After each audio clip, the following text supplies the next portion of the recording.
Shalom. Shalom. Shalom. Shalom. Kita bersyukur pada Tuhan untuk kasih setia Tuhan, kebaikan Tuhan yang nyata dalam hidup kita. Dan kita boleh menjalani kehidupan kita sampai pada hari ini. Mengingatkan kita betapa luar biasanya Tuhan itu baik bagi kita. Tetapi seringkali menjadi kegagalan bagi kita untuk memahami Tuhan yang baik, yang menolong kita, yang memimpin kita. Dan kegagalan itu seringkali membuat kita nggak percaya dengan Tuhan yang baik itu. Maka hari ini kita kembali bersama-sama merenungkan kebenaran firman Tuhan. Mari kita membuka bersama-sama di dalam Kolose pasal yang ketiga. Kolose pasal yang ketiga, kita membaca ayat yang ke-13. Kolose pasal yang ketiga, kita membaca ayat yang ke-13. Kita juga membaca di dalam 2 Korintus pasal yang kelima, ayat 18 sampai ayat yang ke-19. 2 Korintus pasal yang kelima, kita membaca ayat yang ke-18 sampai ayat yang ke-19. Bagian kebenaran firman Tuhan yang kembali mengingatkan akan setiap kehidupan kita sebagai orang yang percaya. Dan di dalam kehidupan orang yang percaya dikatakan sebagai orang-orang yang ciptaan baru. Orang yang percaya kepada Tuhan adalah orang yang harus mulai hidup yang baru. Orang yang percaya kepada Tuhan adalah orang yang dari kegelapan sekarang pindah kepada terang. Dan orang yang percaya kepada Tuhan adalah kita semua yang sedang beribadah kepada Tuhan, yang memandang Tuhan sebagai Tuhan dan Juru Selamat. Maka di dalam bagian kebenaran firman Tuhan yang kita bacakan secara khusus, ketika berbicara satu hal yaitu pengampunan, maka sejarah membuktikan sampai saat ini, inilah yang menjadi kegagalan manusia, bahkan umat Tuhan, ketika berbicara pengampunan. Mengapa demikian? Karena ketika berbicara pengampunan itu adalah sesuatu yang tidak mudah, sesuatu yang tidak gampang, dan itu adalah hal yang sangat sulit untuk dilakukan oleh manusia. Karena pada dasarnya ketika manusia disakiti, ketika manusia tidak dipedulikan, itu akan membuat kita juga bersikap yang sama. Ingin membalas, ingin menunjukkan juga kita mampu. Tetapi di dalam konteks 2 Korintus maupun di dalam Kolose, maka dikatakan kita sebagai manusia ciptaan yang baru. Maka sebagai manusia ciptaan yang baru, bukan lagi-lagi melihat seberapa besar engkau menyakiti aku dan seberapa terluka diriku, tetapi lagi melihat seberapa besar engkau menyakiti aku. Aku akan melihat engkau sebagai manusia yang percaya kepada Tuhan. Artinya apa? Aku akan tetap melihat engkau sebagai umat yang percaya, maka aku berdiri sebagai umat yang percaya, tetap mengampuni kamu. Itu adalah perjuangan. Dan itu adalah hal yang tidak mudah. Maka Rasul Paulus mengingatkan betapa sulitnya ketika kita yang manusia lama sekarang mengenakan manusia baru dan hidup di dalam ketetapan yang baru. Itu bukanlah hal yang gampang. Tetapi persoalannya, kita nggak boleh menghindar dari hal itu. Boleh nggak menghindar? Nggak bisa. Nggak ada pilihan. Hanya itu menjadi ketetapan Tuhan. Maka ketika berbicara tentang pengampunan yang memulihkan, maka bicara pengampunan itu adalah bagian dari pemulihan sebuah hubungan. Kalau orang mampu untuk mengampuni orang, maka dia sedang memulihkan dirinya sendiri. Dia sedang memulihkan dirinya dengan orang lain. Dan orang itu juga secara tidak langsung, dia akan pulih hubungan dengan kita. Kemudian yang kedua, ketika berbicara tentang pengampunan, maka itu lagi bicara tentang pendamaian. Artinya apa? Memperbaiki diri dengan mendamaikan diriku dengan orang lain. Kemudian yang ketiga berbicara tentang penebusan. Artinya ada sesuatu yang harus dilakukan supaya itu terjadi di dalam diri kita melalui bentuk penebusan yang harus dikerjakan. Dan yang berikut adalah berbicara tentang pengampunan itu adalah bukanlah sesuatu yang mudah. Bukanlah sesuatu yang gampang. Bukanlah sesuatu yang begitu mudah untuk kita lakukan di dalam kehidupan kita sebagai orang yang percaya. Tetapi firman Tuhan mau mengarahkan kita kepada hal itu. Maka waktu kita menjalani kehidupan ini mau mengarahkan kepada kebenaran firman Tuhan, sadarlah kita bahwa untuk berbicara pengampunan itu bukanlah hal yang mudah. Maka manusia itu harus sadar. Kita harus sadar dalam diri kita bahwa pengampunan itu bukan datangnya dari diri kita. Pengampunan datangnya dari Tuhan. Kenapa pengampunan itu datangnya dari Tuhan? Maka kalau kita membaca Alkitab di dalam Mazmur 130 ayat 4, maka di situ kita menemukan bahwa hanya di dalam diri Allah itu ada pengampunan. Dalam diri manusia itu nggak ada pengampunan. Yang ada adalah balas dendam. Yang adalah kebencian. Yang adalah penyalahgunaan diri kepada kehendak dan ketetapan Tuhan. Itu yang terus terjadi. Maka ketika kita sadar bahwa pengampunan datangnya dari Tuhan, maka itu lagi mau menunjukkan siapa yang bisa mengampuni kalau dia bukan anak Tuhan. Pak, tapi ada kok anak Tuhan dia bisa mengampuni? Yes, dia bisa mengampuni. Tapi dengan cara yang bagaimana? Dia mungkin bisa mengampuni ketika dia apa? Berbuat baik kembali kepada kita. Tapi pengampunan kita sebagai orang percaya, sekalipun dia gak berbuat baik pada kita, kita tetap mengampuni dia. Itu kekristenan. Kan itu yang sulit. Nah, pengampunan itulah yang berasal dari Allah.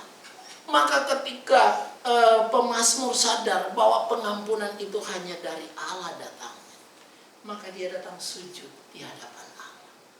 Maka dia datang sujud menghadap Tuhan. Maka dia datang sujud untuk melihat supaya Tuhan itu yang menolong dia, memampukan dia untuk melakukannya di dalam kehidupannya setiap hari. Maka kalau kita mengingat di dalam Lukas pasal yang ke-15, ada yang ingat Lukas pasal 15? Lukas pasal 15, salah satu bagian situ berbicara tentang anak yang hilang. Itu dalam konteks berbicara pengampunan. Menarik, dia bilang kepada bapaknya gini, "Bapa, berikan apa yang aku punya." Bapaknya memberikan. Setelah itu diberikan kepada dia, maka dia pergi menjualnya. Setelah dia pergi menjualnya, maka dia memakai semua uang yang ada pada dia untuk hidup berfoya-foya.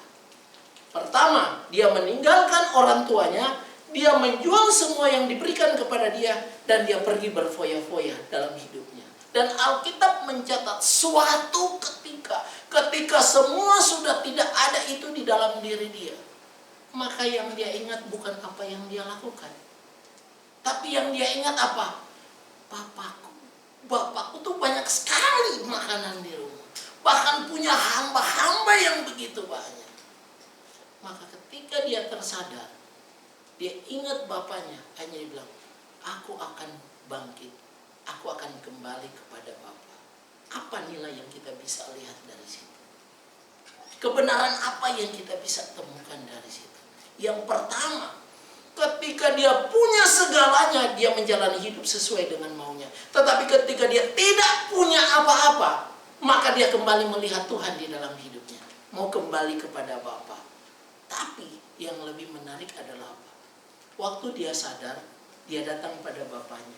Dan ketika bapaknya melihat dari jauh, apa yang dilakukan bapaknya?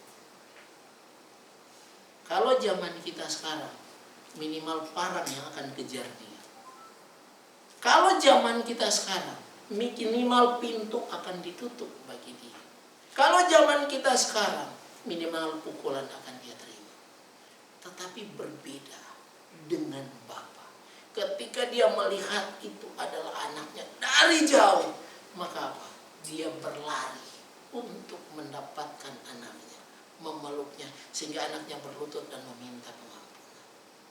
Maka pesan dari sini mau mengatakan, pengampunan yang diberikan pada anaknya yang dilakukan oleh bapaknya, itu bukan pengampunan karena apa?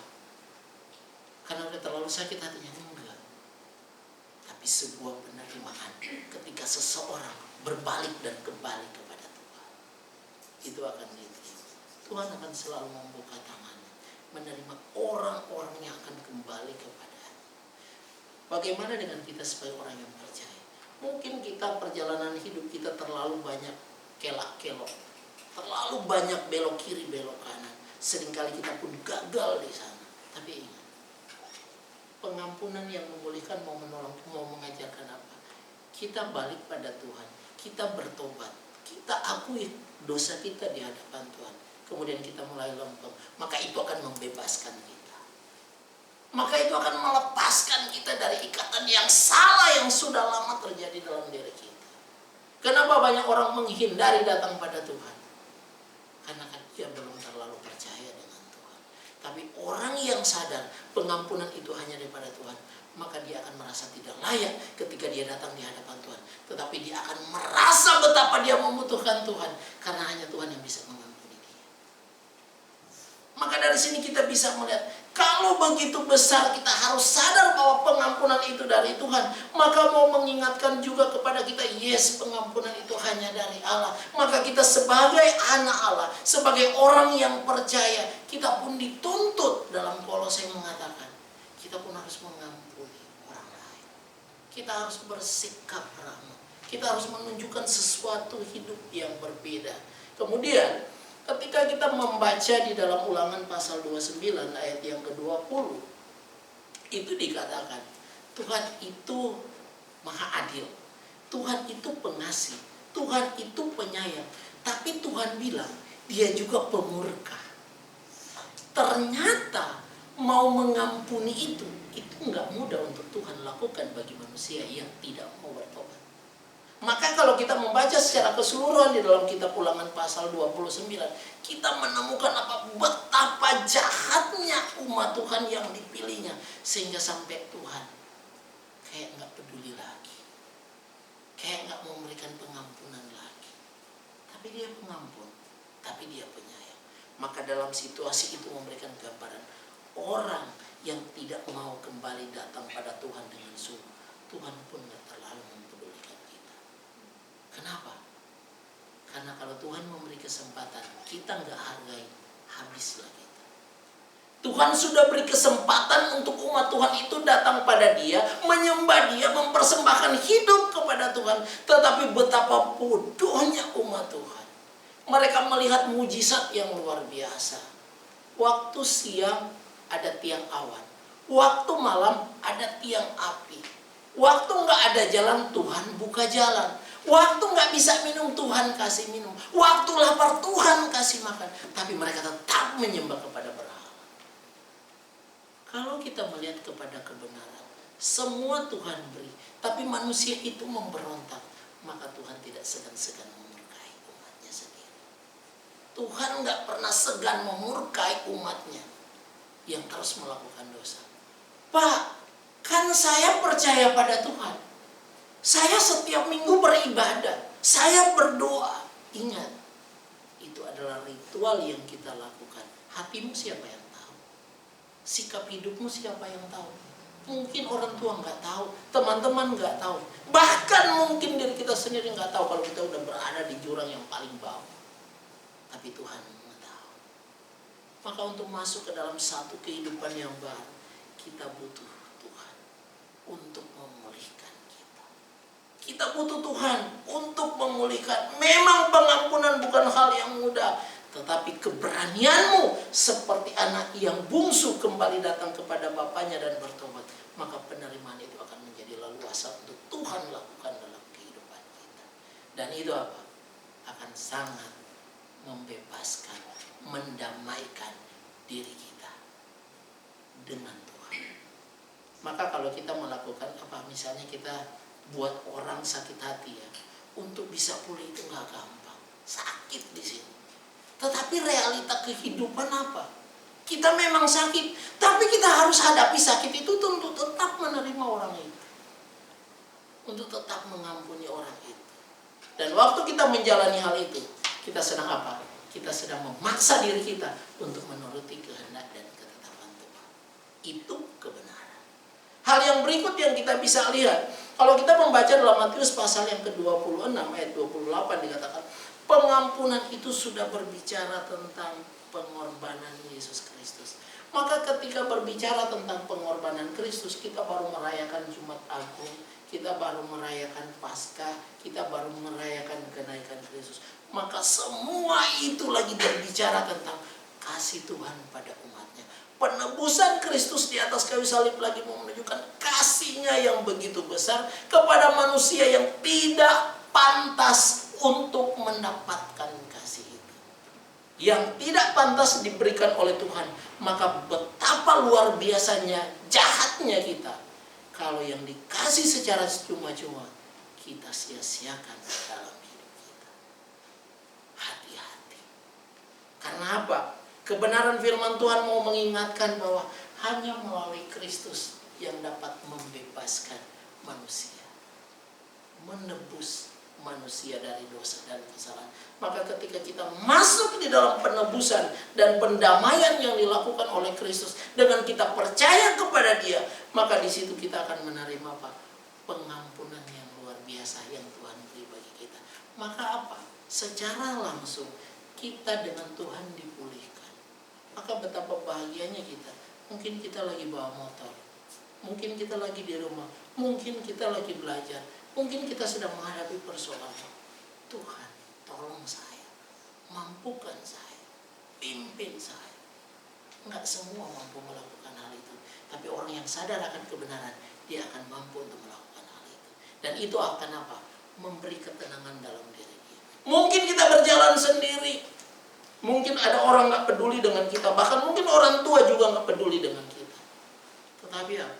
Ketika kita merasa kita bersama dengan Tuhan, Tuhan itu memberikan kelegaan kepada orang-orang yang mengasihi Dia. Maka itu akan mengingatkan kita betapa luar biasanya ketika kita bisa menerima sifat pengampunan yang Tuhan ajarkan. Menarik, saya suka menceritakan ketika Yusuf melihat saudara-saudaranya masuk untuk datang membeli makanan. Yusuf kenal mereka, Yusuf tahu mereka, tapi saudara-saudaranya tidak ada satupun yang tahu kalau itu adalah Yusuf. Maka kalau istilahnya mau dikatakan, rekaman itu diputar balik dari awal.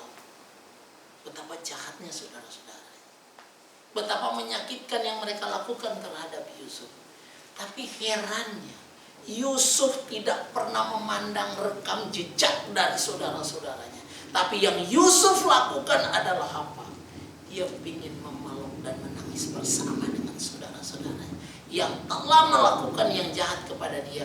Tetapi itu adalah bagian dari ketetapan Allah untuk dia berdiri sebagai orang yang hebat di Mesir. Siapa yang bisa melihat kebenaran itu? Nggak bisa. Yusuf sendiri nggak mampu. Tapi Alkitab mencatat, karena dia selalu setia dengan Tuhan, karena dia selalu disertai oleh Tuhan, maka dia mampu menunjukkan sikap yang luar biasa pada saudara-saudaranya yang jahat. Menerimanya, mengampuninya, memberi makan padanya, dan memberikan kehidupan seluruh keluarga yang ada pada waktu itu. Bahkan seluruh manusia yang hidup pada zaman itu di sekeliling Mesir. Dampak dari sebuah kehidupan yang percaya kepada Tuhan akan terlihat di perlakuan perilaku hidup kita setiap hari. Seperti apa yang kita jalani, kita yang tahu. Seperti apa kita percaya kepada Tuhan, kita yang tahu. Seperti apa kita berjalan di dalam pengampunan yang memulihkan itu, kita pun yang merasakan. Maka dari sini kita bisa melihat bersama-sama bahwa pertobatan yang dikerjakan itu menunjukkan sebuah sikap kesadaran diri kita bahwa kita memang membutuhkan pengampunan itu. Dan ketika pengampunan itu sudah diberikan oleh Tuhan dalam hidup kita, maka sudah selayaknya kita pun mengampuni sesama kita. Itu adalah firman Tuhan. Maka dari sini hal yang penting yang harus kita ingat bersama, yang kita harus pelajari bersama. Yang pertama adalah pengampunan atau mengampuni itu bukanlah hal yang mudah. Itu bukan hal yang gampang, tapi itu harus kita lakukan. Tidak mudah, tapi harus dilakukan.